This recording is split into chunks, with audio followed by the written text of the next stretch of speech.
Good morning, students. Once again, I Gunjan Garg going to explain a very wonderful chapter, Back from the Brink. Before starting the explanation of this video, children, it is the second part of this video, so you have to go to our YouTube channel and watch the first part of this chapter. Now I am going to explain the second part of this chapter, Back from the Brink. Over the years, these tribals realized that the demand for the animals and birds they hunted was growing steadily. Steadily means quickly. Now the writer wants to say that the demand for the animals and birds which they hunt growed steadily in the markets. Hornbill, barbets, these are the kind of the birds. Civets, ये होते हैं एक तरह की wild cat. Squirrels and many more rare species, rare जो बहुत ही मुश्किल से मिलते हैं, were making their appearance as dead meat at village markets with price ranging from 500 to 5000. It means जो प्राइस था वो 5000 तक चला गया. A barking deer was sold for 6000 तक चला गया. A barking deer was sold for 6000. एक barking deer जो था वो 6000 तक में sold किया जाने लगा. But wild meat in the markets could only mean one thing, that forest after forest was going silent. जब एनिमल्स ही नहीं रहेंगे तो फिर फॉरेस्ट भी कहां से रहेंगे. There was a strange and empty sky where the wild birds used to fly. The next victim could very well be the forest itself. जब एनिमल्स ही नहीं रहेंगे तो क्या होगा, तो next victim will be the forest itself. Now the next paragraph. Now our all-consuming goal was to document the extent of hunting and to determine whether there was any hope for the future of wildlife in the northeast. The writer only want to explain that they want a little hope for the future of wildlife in northeast. That's why he is making this documentary film. In the process, spent time with several tribals, including the Apatians, Cheskesang and Nishis, and attended many of their festivals. So the author attend all the festival on, ये सब प्रजातियां थी, इन सब के वो festival attend करती है. We witnessed the traditional uses of animal parts. वो क्या करती है, वो खुद बोलती है कि वो एक आई विटनेस थी कि एनिमल के पार्ट वहां पर कैसे यूज किए जाते थे.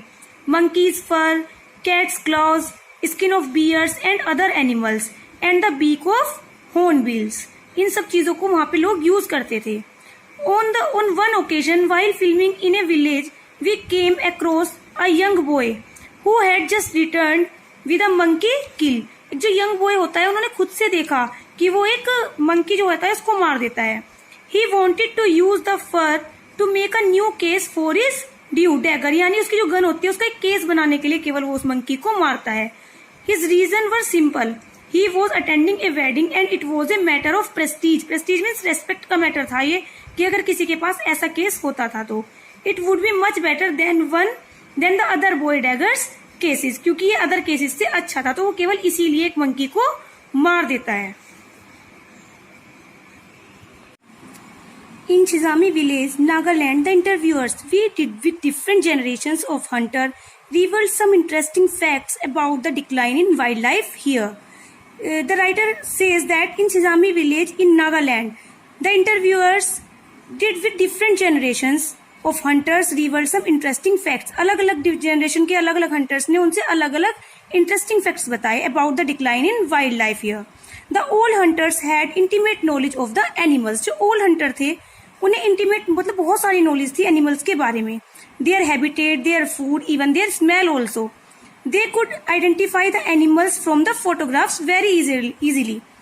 The younger hunters had much less information on the animals and the teenager boys had seen hardly any mammals. और जो younger hunters थे they got much less information on the animals and the teenager boys had hardly seen any mammals. This was enough to make them realize that hunting had reached crisis proportion. Children, crisis proportion means a stage of extreme damage. क्योंकि forest में बहुत ज्यादा damage हो चुका था, that's why it's a extreme damage of the forest.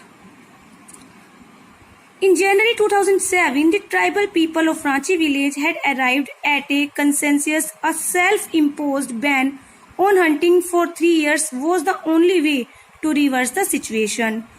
In January 2007, the tribal people themselves of Rachi village had arrived to a census. Census means general agreement among a group of people. उन्होंने खुद से ही एक agreement किया. A self-imposed means to place a rule or law on oneself that must be obeyed. और उन्होंने बोला ban on hunting for 3 years was the only way to reverse the situation. Earlier जल्दी ही क्या हुआ, in Kohima, Nagaland and youth had taken it upon themselves to ban hunting as their forests were almost silent. फिर इन सब लोगों ने भी अपने जो hunting है उसको बैन करने के लिए बोला. Incredibly, they managed to sustain the ban for 10 years to revive the wildlife population and set up infrastructure for ecotourism. फिर उन सब ने ये बोला कि इसको मैनेज करने के लिए sustain the ban for 10 years तक उन्होंने बैन किया. Revive the wild life population, उसको वाइल्ड लाइफ जो पॉपुलेशन थी उसको रिवाइव करने के लिए. And set up infrastructure for ecotourism. Infrastructure means the basic structure needed for operation of society or organization for ecotourism. Children, it is the last paragraph. Many of the hunters we spoke to were willing to be wildlife guides if they were given a chance to make a livelihood. In Manas, Assam, there is already a successful example where ex-poachers have turned into forest guides, putting their intimate knowledge of the forest and its denizens to far better use.